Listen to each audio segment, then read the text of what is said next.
Mulay po. Kung wala na nimo makuha ang mga benepisyo gikan sa mangrove, maapektuhan bang imong panginabuhi?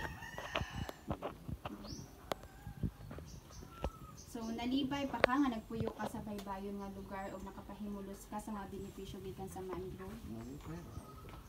Lipay kay ka, sir. So karon maghisgot ta sa psychological well-being nimo.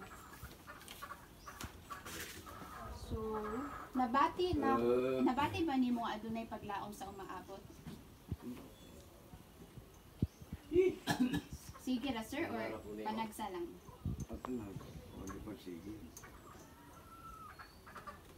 Nabati ba nimo nga naa kay gamit? Panagsa, permi? Panagsa po. Kaya naman ko yung mga wase, tubig.